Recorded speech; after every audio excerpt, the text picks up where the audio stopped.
Hello, Anderson County. This is Councilman Brett Sanders on August the 17th County Council meeting review or follow-up.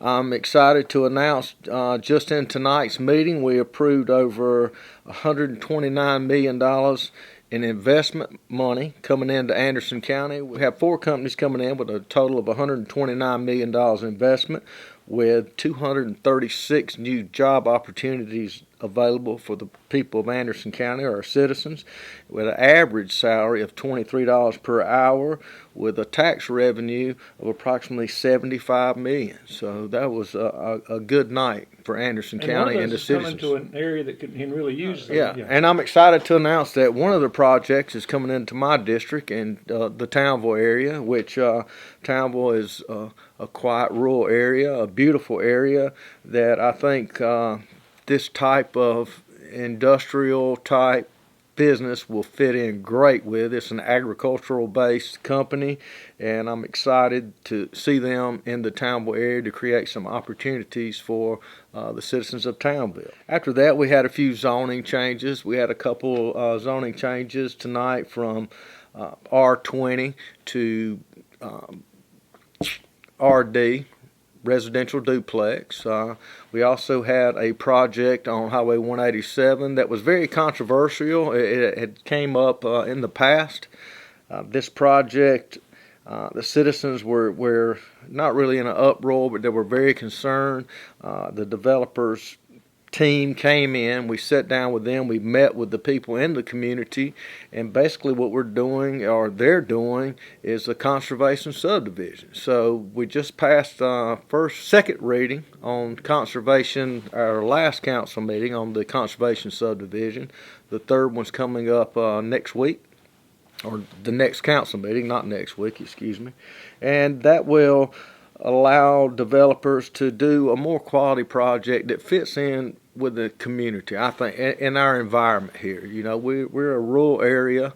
We're not too rural, but there's a lot of farmland, and you see a lot of tract homes. But I think this type of zoning that is coming up or going to be allowed is going to allow people to have more buffers, more walking trails, more country type feel, and it also allowed the developer to have a smaller lot where they can cluster some of the houses, which will benefit the investor on the infrastructure costs. So it's hard to entice an investor to come in and invest money with not trying to utilize every piece of the property. And in an R20 subdivision, that is what you see, you know, or an R8. They're coming in, they're wanting to build on every square inch of the property to maximize their investment for their shareholders, for their sales. And I think the conservation subdivision, the trade-off is going to be the savings and the infrastructure costs and some other things. There's some tax advantages as well. It's going to allow them to put out a more quality or higher quality product that is pleasant on the eye and more nature or user friendly for the people of the neighborhood. So I'm excited about that. And we also had an update on our EMS. I would like to read through some of these, if I may. QRVs, as of right now, are going to be stationed at Slabtown Fire Department, the Pendleton Fire Department, Townville Station, Powdersville Fire Department, Center Rock Fire Department, Williford Fire Department, Ebenezer Fire Department, Whitefield Fire Department, and the Cheddar Fire Department. As of right now, from Friday's public safety meeting, paramedics are staffed at 95%. By the end of this week, there will be 100% staff. Our vehicles are in the process here. They have picked out a design that will be completed, or they're being wrapped right now. So by September the 1st, we'll be up and running and ready to go. Also, MedShore had a comment, or there was some information shared at MedShore at the public safety meeting. I wasn't there at that meeting, but they are hiring EMTs. They're about staffed now. Trucks are in. They're also at the initial stage of coming in, everything I think rolls out, not thinks, but everything rolls out September the 1st, and they're basically doing like a hurricane or disaster relief where they saturate an area. They're going to come in, saturate our area to make sure, to help iron out any problems or anything, so we'll be overstaffed. Basically, we'll have, and at the end of all this, or this transition period, we'll have a better coverage system with a quicker response time with areas.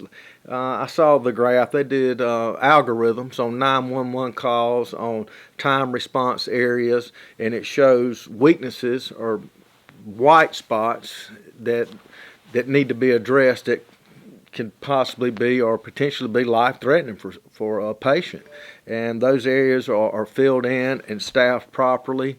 So I think there's a lot of rumors and all going on out there. I know it is an emotional subject for some people, but you have to look at all the facts and the data, and overall I think we're going to have a system that other counties are going to want to try to emulate, with better coverage, quicker response times. 911 center here where we had multiples working, now we'll have one system there. So there's a lot of things just behind the scenes that I hate to say the public's not aware of, but a lot of times people don't come to, at the public safety meetings. I don't think I have seen one person from the public there. Yeah, same way with our budget. I'm chairman of the finance committee, and you sit in there and you're talking about millions and millions of dollars that belongs to the citizens of Anderson County. I would like to see more people come in from the public, ask questions, be concerned. And there's a lot, like I said, a lot of behind the scenes, a lot of hard work that goes into this, from county employees, from private entities you question or have concerns that you want to get addressed from, that's being done that the public is not aware of. And I don't know, I know we sit down, I sit down with you, Greg, and we go over some of these things, but we had population data come out, and we're 203, almost 204,000 people now. And it's hard for not only a county but a council person from each district. How do I reach all these people? So you have social media, and a lot of times with social media, things get put out there that aren't true, and people run with it, and it's very that's something I'd like to see us do a better job at educating the public, keeping them better informed, or a better way to stay in touch with them. And if anyone would that sees this, that wants to be informed, call me or text me at 864-934-7053, and I will and send me your email address, and I'll make sure that anything county related gets emailed to you. It'll overwhelm me at first, but you can actually look through a lot of these emails and it'll say what district it affects. So if some of my constituents in District 4 see on there that it's a District 4 issue, then they can start gathering information and data, reach out to me, reach out to the county, and that way I think it would help people be better informed. And it's not, I think, as an elected official, my job is to do all the grunt work and the leg work that some people don't have the time to do, or they just don't want to do it. And I feel like as their representative, I'm here, I have to do that work. And I take pride in the work that I do, and I make sure that I go through, I gather all the facts, and I make the decision that I can sit down with anyone and say, okay, this is all the factual information. Let's sit down together and go over it, and I can justify and rationalize it. I definitely don't want to forget a couple of the resolutions we have. We had a resolution tonight honoring Skin Thrasher's Hot Dogs, 75 years in business in Anderson County. We also had a resolution for the People's Bank, which is 70 years service to the community. Also had a resolution honoring Kathy Hipp as the school superintendent of the year, South Carolina superintendent of the year, and that's 2 that we've gotten. and she was very instrumental in the 3, 4, and 5 Career Center and has dedicated her life to the betterment of her students. Not only that, but the citizens of Anderson County, and putting I don't like to say, I look at everything on a business side, a quality product, but that's exactly what it is. I mean, their job is to turn out a quality product, a quality student, and I think I'm very proud of our career centers and the way we're moving. We had an update from SC Alliance tonight that actually shows, that the businesses are coming here because we do have the talent, we do have the workforce, we do have the educated skills, education. We do have the degreed folks, the managerial types, or CEO types, and we also have the skill set types that can come in, a company can come in, and there's great opportunity here for companies to come to Anderson County. Why wouldn't you want to be here? I mean, it's beautiful here. It's great here. Now I think a lot of companies are seeing that, and that's exciting.